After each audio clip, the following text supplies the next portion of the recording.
Hey everyone, Matt here. Today we're going to talk about if someone can have essential tremor and Parkinson's disease at the same time. We will kind of dig deep and I will discuss that as deep as I can with some of the information that I've got, that I've obtained on the internet. Again, I'm not a doctor. I am a patient ambassador for Boston Scientific. And a lot of these facts are located on various websites and medical related journals, and I've compiled it. So let's dig deeper, shall we? So, does essential tremor turn into Parkinson's? Most people with ET do not develop PD. So most people with essential tremor do not develop Parkinson's disease. Most people. Again, and I'll abbreviate it to ET and PD throughout the video here, but they are basically two separate disorders. There can be some overlap, but it is pretty uncommon. Here are some of the numbers. ET patients have about a 2 to 4 times higher relative risk of Parkinson's disease, but the absolute risk remains low.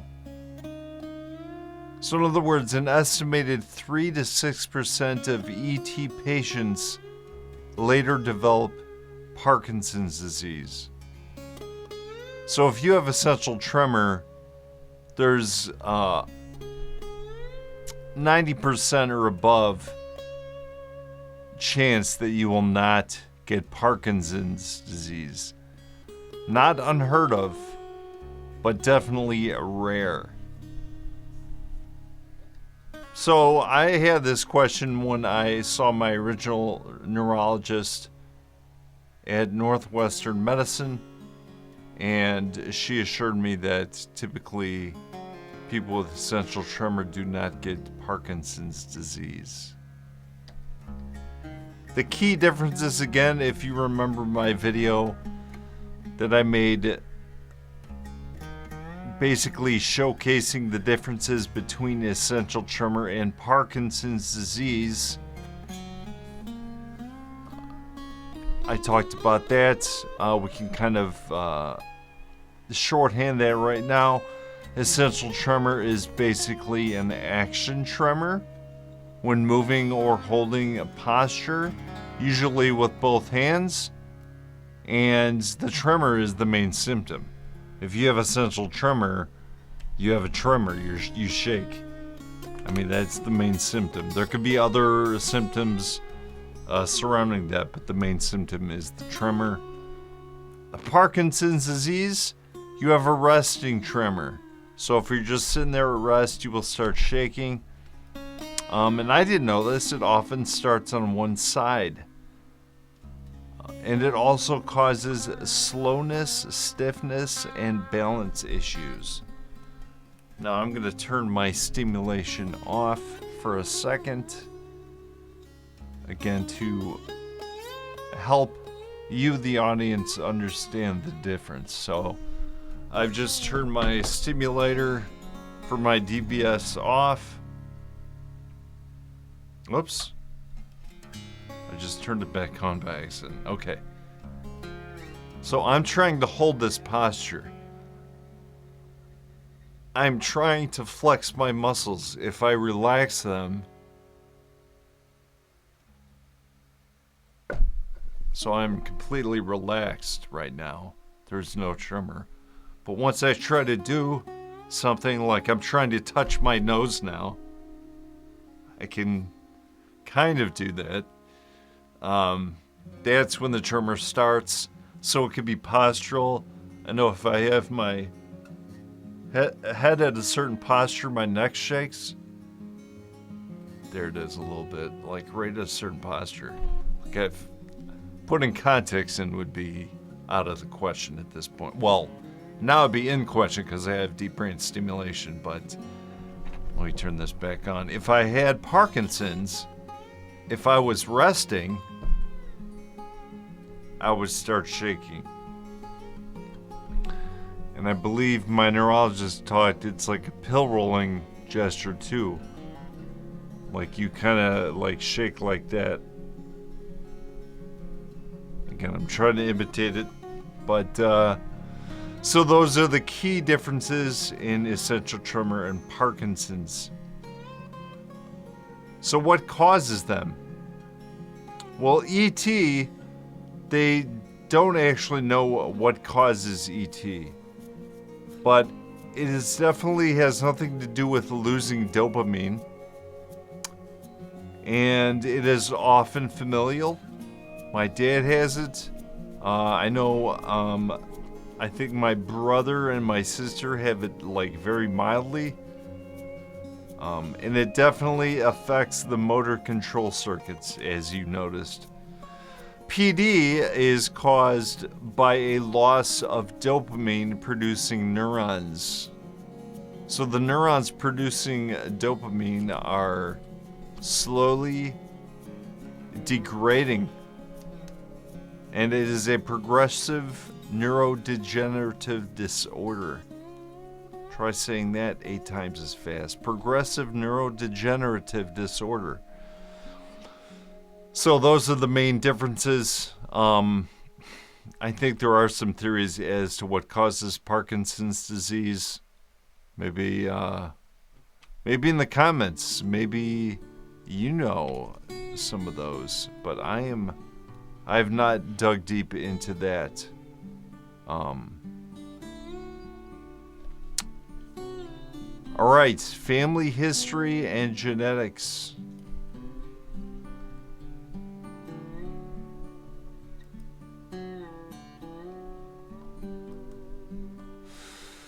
ET is often familial. As I stated before, 50 to 70% report family history. So even my current neurologist says that ET is in his family, and he is pretty sure he might get it down the road. And I asked him, I'm like, Dr. Wozniak, would you get DBS? And he's like, nah, I'd probably just take the pills. Suffer with the pills. Hey, it's his choice.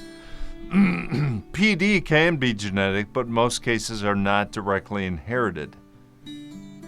So there could be external forces that cause Parkinson's disease. Again, I'm not exactly certain, but I know that, pesticides. I know there's this Parkinson's belt, this Midwest area where a lot of people get Parkinson's. But having ET in the family does not mean that PD is inevitable. Age and onset patterns. So ET can start in the teens, 20s, or midlife. I had noticed mine when I was really young, but literally when my teens started, that's when the tremors started kicking in. And just like it says there, it's often slowly progressive, and it has been. Each decade, it seems to have gotten a little worse. Parkinson's most common onset is after the age of 60. And in rare cases, people under 50 can get it.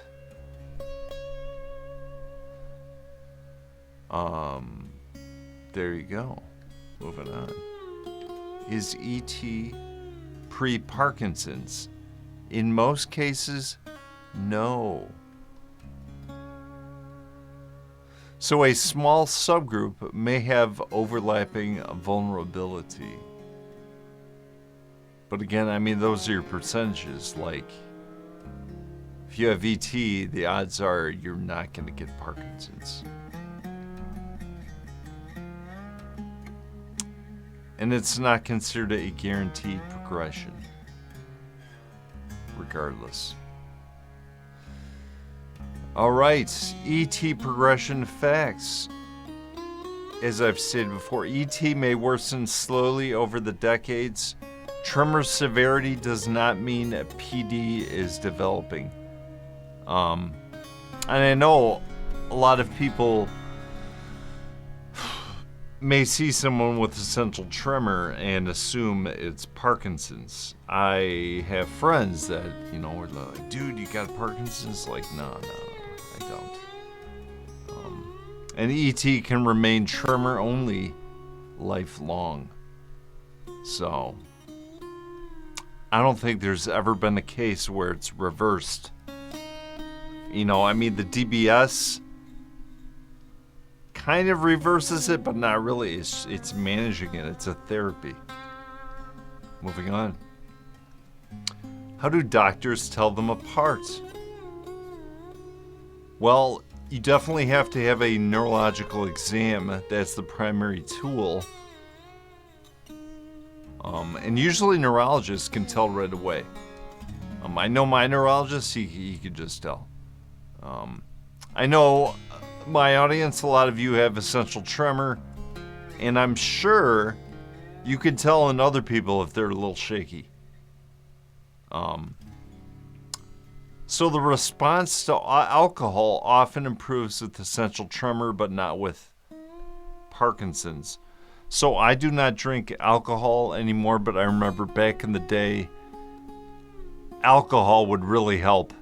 But the next day, with the alcohol withdrawals, the tremor was like 2 to 3 times worse. So, you know, it's not that rewarding of a benefit. But maybe it works for you. And if it does, then do it, you know. And then there's also a DaTscan, dopamine imaging scan in unclear cases. And the DaTscan basically detects if you have lost dopamine in the brain. If the dopamine is unchanged, then you basically have ET. But if there is a clear loss of dopamine in that scan, that can point to Parkinson's. And then the neurologist also looks for bradykinesia. Bradykinesia was my high school friend. No, I'm kidding. Bradykinesia basically means slow movements. And that is also required for PD diagnosis. Let's jump into that further. So, like I said before, PD is a tremor at rest. So you can have your hands in your lap and your hands are shaking. Slowed movement, like the bradykinesia. Reduced arm swing. Probably just you can't like move that fast. The bradykinesia again. Shuffling gait. Trying to walk. I'm sure you've seen that before with Parkinson's patients. Is walking. Could be a little tricky. They also have a softer voice. Loss of smell. That is a new one for me. I did not know that they would lose smell. Or maybe I did and I'd forgotten about that. And then another one I didn't realize too is small handwriting. Micrographia. Small handwriting. We're learning some new words here. Good stuff. We could all be doctors after watching this video, right? DBS and risk. So maybe you already know this, maybe you don't. DBS for ET does not cause PD. These are completely different parts of the brain that DBS is applied to. We'll dig deeper into that in a second. PD would be a separate neurological process. Absolutely. Different areas of the brain. Stimulation does not create degeneration. So every time I turn that off and on, nothing different happens in my brain. There's just a pulse and there's no pulse. A pulse, no pulse. It doesn't like fry my brain cells each time I turn it on. For gosh sakes, if I did that, I would have no brain. I'd be like the Scarecrow in Wizard of Oz. All right, let's dig deeper. So DBS targets ET versus PD. So in Essential Tremor, we are targeting, they as in the doctors, we like me. I'm targeting, no, I'm kidding, the ventral and intermediate nucleus, the VIM. So that is a small area, part of the thalamus. And if you are not familiar with the thalamus, it is like the junction box of the brain. It's like the central hub. Everything goes to that area before it gets dispersed out into the body. So, right, your cerebellum is back here, controls movement and balance, and there's an abnormal firing back there, and it could be originating from all different areas of the brain, but it gets centralized and focused into a part of the thalamus, and then it gets dispersed throughout the rest of the body. So that one little spot, if you stimulate it, you can therapize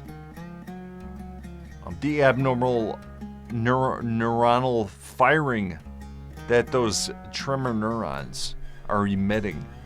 So why this area? The part of the cerebellothalamic tremor circuit, as I basically kind of mentioned long-windedly, it calms the action and postural tremor, as you see, calming, and it does not primarily affect the dopamine system. And basically the goal is to reduce tremor amplitude. Basically, you're matching the electrical pulse to mask the pulse, the rhythmic pulse of the tremor, from my understanding. Moving on. So the Parkinson's disease side of it. So the primary target for DBS in Parkinson's is the subthalamic nucleus, also known as the STN, and the globus pallidus internus, the GPI. These are all, if I'm not mistaken, these are all different sections of the thalamus as well. I think these are located a little more south. I know that's not a doctor's term. A little more south of where you would be stimulating the brain for essential tremor. So why these areas? So these areas are actually part of the dopamine-regulated basal ganglia circuits. So maybe that is not the thalamus. The basal ganglia, I believe, is a different area of the brain near the thalamus. And it's meant to help improve the tremor, rigidity, any of that bradykinesia we were talking about, the slow movements, and also improving the fluctuation of medications. I know for Parkinson's patients, they take the med, it spikes, and then it declines. So again, DBS, just like my DBS for ET, it gives you a steady state of relief. All right, let me find this picture. Okay, so look at this. These are the different areas of the brain. So Parkinson's disease. Look at that. There is the subthalamic nucleus. STN. And right above it is the thalamus. So it's a little south there.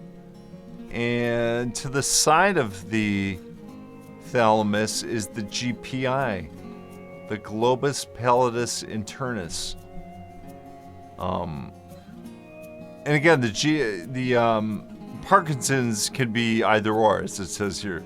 Typically targets the STN or the GPI, two regions involved in the motor symptoms of Parkinson's. DBS has been shown to significantly improve motor function, reduce tremor, and decrease the need for dopaminergic medications in Parkinson's patients. Levodopa and carbidopa, I believe those are called. The long-term benefits of DBS for Parkinson's appear to be more durable compared to other movement disorders. There you go. And I know DBS is also an off-label treatment for dystonia. Dystonia is a completely different neurological disorder. I'm not going to get into that too deep. But definitely a different type of movement disorder. Not really shaking. I believe that's like jerking or like really fast motions.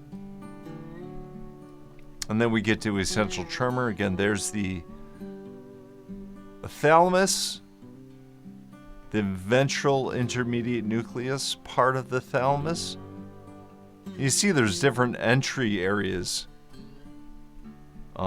If you look here, right, the Parkinson's is more to the side and essential tremor more above. Again, with different neurosurgeons, they have different entryways. I don't know if one's better than the other, but this diagram is showing the different entryways there. So here you go. DBS can effectively reduce tremor severity and improve quality of life in patients with essential tremor. How about that? And look at that. It is also an off-label treatment for Tourette syndrome. And I believe they only use this for people who have severe Tourette's. CMPF. Centromedian parafascicular complex of the thalamus. Okay. So a different area of the thalamus, basically next door to the VIM. DBS has shown promise in reducing both motor and vocal tics in carefully selected patients with severe disabling Tourette symptoms that have not responded to other therapies. So there you go. Basically, you got to have severe Tourette's to even get that. And of course, the goal for DBS for PD is to improve overall motor control. All right, so here's the summary of: can someone have essential tremor and Parkinson's disease at the same time? And the answer is yes, but it's very, very uncommon. So ET increases PD risk, but slightly. And the absolute risk remains low. So most ED patients never develop Parkinson's disease. And it's a good idea to monitor it. If you have any changes, go see your doctor. Don't just sit there and worry about it. Go see your doctor. So there you have it. In conclusion, we've all learned something new today, and I hope that helps. And again, I'm not a doctor. I am not an expert. Thanks to Dr. Google and the internet. That's what helped me compile this information. But again, your doctor, your neurologist, your neurosurgeon, your neurological team know vastly more than I do. You know, if we were talking music, yeah, come to me. But this, go see a doctor. But hopefully that helps. Thanks for watching it, and I'll see you in the next video.